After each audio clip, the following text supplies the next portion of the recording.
नमस्कार दोस्तों, स्वागत है आप सभी का बीपीएससी अड्डा पे। देखिए, अगर हम यूं कहें कि बिहार में बाहर आने वाला है तो इसमें कोई अतिशयोक्ति नहीं होगी, क्योंकि बिहार में बाहर इसलिए क्योंकि बीपीएससी के द्वारा 46,927 प्रधानाध्यापक और प्रधान शिक्षकों की नियुक्ति का प्रस्ताव जो है शिक्षा विभाग के द्वारा बीपीएससी को भेज दिया गया है। तो आज के समय में जो सबसे ज्वलंत मुद्दा है वो है नौकरी का।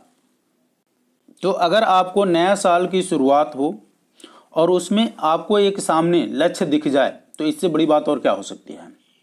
अब वो लक्ष्य है आपको प्रधानाध्यापक का और प्रधान शिक्षक के नियुक्ति का। तो जो युवक शिक्षक बनने की योग्यता रखते हैं, जिनके पास उनका शिक्षक बनने या प्रधानाध्यापक बनने का लक्ष्य है, उनके लिए ये बहुत ही खुशखबरी वाला बात है और बम्पर बहाली इसको कह सकते हैं, क्योंकि 46,000 47,000 बहाली नॉर्मल बहाली नहीं होता है। तो नया साल है, नया उमंग रहेगा और नया बहाली भी है। खास बात क्या है इस वैकेंसी का कि पहले देखिए, प्रधानाध्यापक की जो वैकेंसी भरी जाती थी उसमें 50% वैकेंसी बीपीएससी लेता था और 50% शिक्षा विभाग प्रमोट करके देते थे। लेकिन इस बार की जो खासियत है वो ये कि सारे के सारे जो पोस्ट है वो बीपीएससी के द्वारा यानी बिहार पब्लिक सर्विस कमीशन के द्वारा भरा जाएगा। तो परीक्षा का जो प्रारूप होगा वो भी बीपीएससी तय करेगा। तो आज की इस वीडियो में हम आपको बताएंगे कि इस पोस्ट के लिए आपको वेतन कितना होगा, योग्यता क्या होनी चाहिए और परीक्षा का प्रारूप क्या होगा। तो बने रहें वीडियो के अंत तक।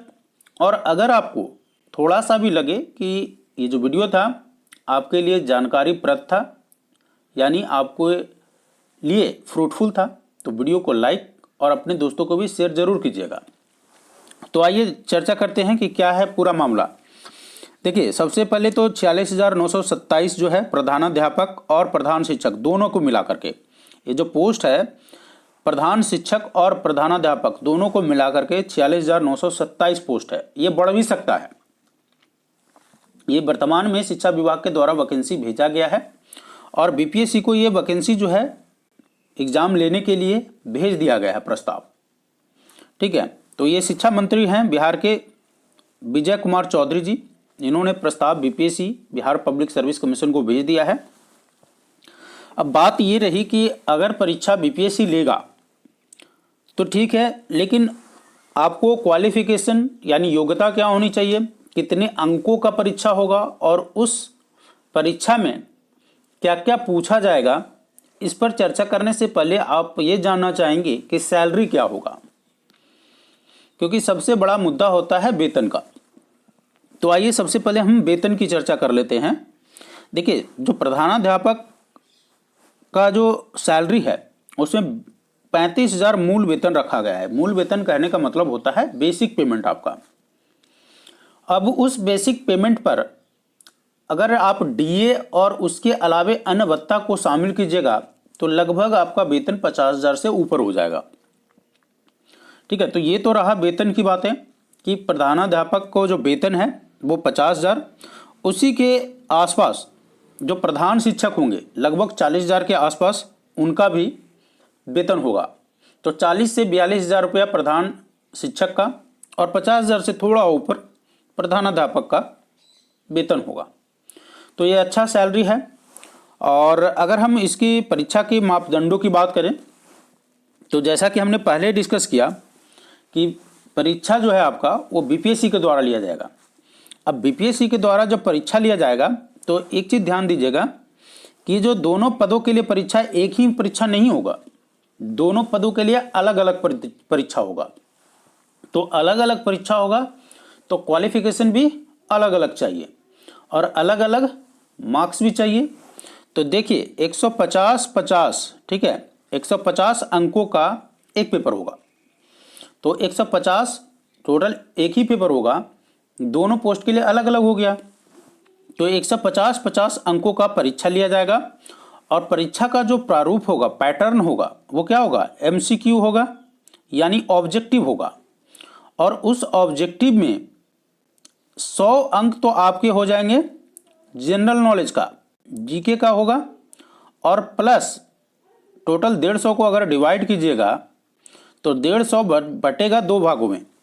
100 अंक का हो गया जीके और 50 अंक का होगा, अगर आप प्रधानाध्यापक के लिए भर रहे हैं तो आपको बीएड होना चाहिए, और बीएड का जो जिस विषय में आपने बीएड किया है उसका 50 अंक का एग्जाम होगा। तो आई होप इतनी बातें आपको समझ में आई होगी कि 150 अंक का परीक्षा होगा, उस 150 में 100 अंक जीके जीएस का होगा और 50 अंक जिस विषय से आप बीएड किए हैं उसका होगा, तो टोटल 150 होगा।